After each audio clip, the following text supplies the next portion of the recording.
Number 8 is justice. The Hebrew letter is the letter Lamed, which is interesting. I try to represent justice as blind woman, and balance, the scale of justice, the balance. And I sort of played around with the idea of balance. The idea of balance in dance, and balance in acrobats, and balance in terms of one's balance in one's life. And the hourglass is also representative of balance, because the equal, when the sand goes down, there's a point where it's the same amount of sand up as there is down, and that's where the balance is. So balance represents order, fairness, honor, stability, self-control, and the self-control is also an aspect of the way the images are controlled in their movements, because they're dancers. They have to be in control. They have to show self-control. So I try to show that metaphysical sense of control with an image of literal control.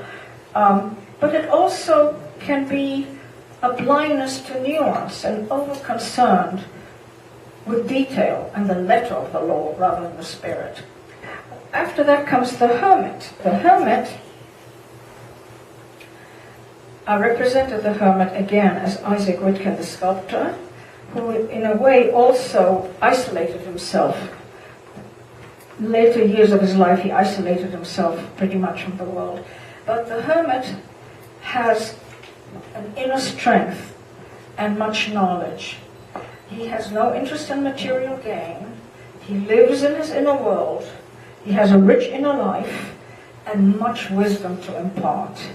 And I saw that in Isaac as these are the chambers of his mind, and each chamber is another work of art that he created. So this is how I interpreted the hermit. Every tarot illustrator has another way of doing it, but that was my way. It means yad. Yod is yad, which means hand.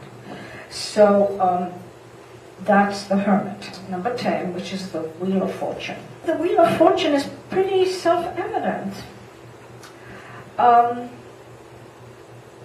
Wheel of Fortune is represented by the letter Kaf, which in Hebrew means a fist. Now there are two letters. One is a Kaf in the beginning of a word, and the other is called a Kaf Sofit, which is the end of a word. The word ends with if it ends with the letter Kaf, it'll end with that symbol. So there's two letters for the letter Kaf: a beginning of a word, end of a word. So this would be the Wheel of Fortune. What can I tell you about the Wheel of Fortune?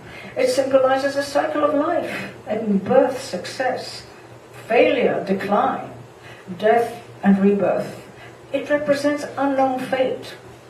It's neither good nor bad. It just is. Just like life, it just is. So after the Wheel of Fortune comes strength. Well, let me try and tell you something about strength. This, to me, strength represents an inner strength, a gentleness, patience, the power, the strength, the power of the feminine principle. It's always depicted as a young woman with a wild animal. So the wild animal actually represents the baser instincts, or something that needs to be tamed. So she's possessed of moral strength and courage. She has the power of spirit over matter. It also represents moral purity and mastery over the self. So the wild part of the self is the lion, and she's mastering that baser instinct of the self and becoming one with all living creatures. So you have the eagle, which represents power, and the lion, which also represents power. But all these are conquered, these are all aspects of the self, and they're conquered by moral purity, courage, patience, and inner strength. In Hebrew it would be a tene, which is a basket, and it contains whatever you put into it. Number 12 is the Hanged Man. The Hanged Man is in the show. By the way, strength is also on the show. So is the Wheel of Fortune, by the way. And the Wheel of Fortune is on the show. Thank you.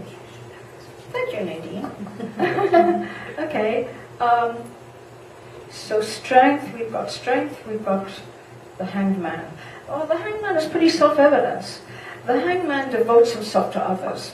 His soul is suspended between heaven and earth. He's a mystic, intuitive, clairvoyant, and above all, altruistic. So it has to do with self-sacrifice towards a better good, whether it's for you or for someone else, but it's either for oneself or for someone else. But usually it's for someone else, for the sake of someone else. So that's the Hanged Man.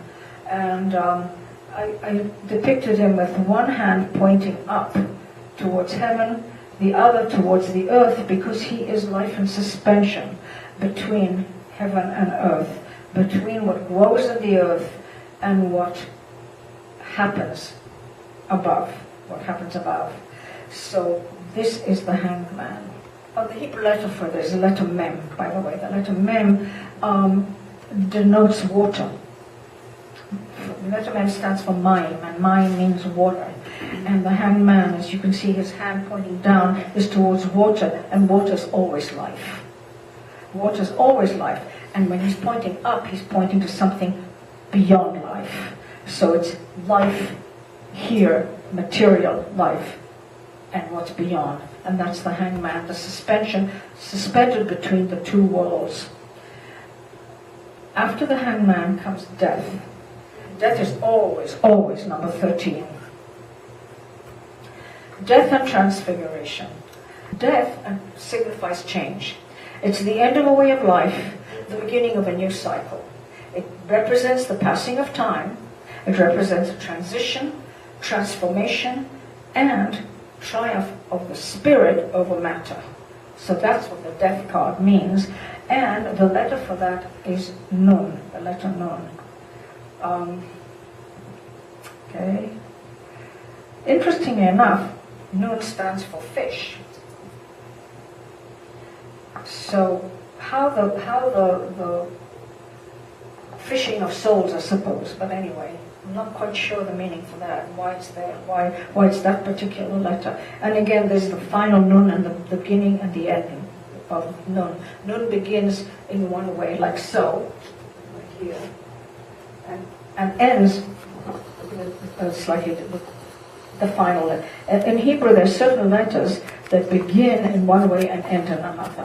The same letter, like Mem and Nun and Kaf and Pei and Fei. So about 4 of them. That we're now on to number 14, which is temperance. Temperance, very interesting card. Temperance represents a transition from a lower to a higher state of being. She is always depicted by a young woman who is pouring liquid from one vessel to another. This is an interesting and very creative sign, because by the mixing of the two different kinds of liquid, there's a kind of a purification of matter, an exchange of liquid to create new substances, an exchange of ideas, a combining of opposing elements. So temperance also represents equilibrium. Okay, samach in Hebrew, the letter samach on the right, that basket, means something that is propped up or supported. It's supported. So this is a very, it's a very stable sign of a higher state of being. It's a very positive card.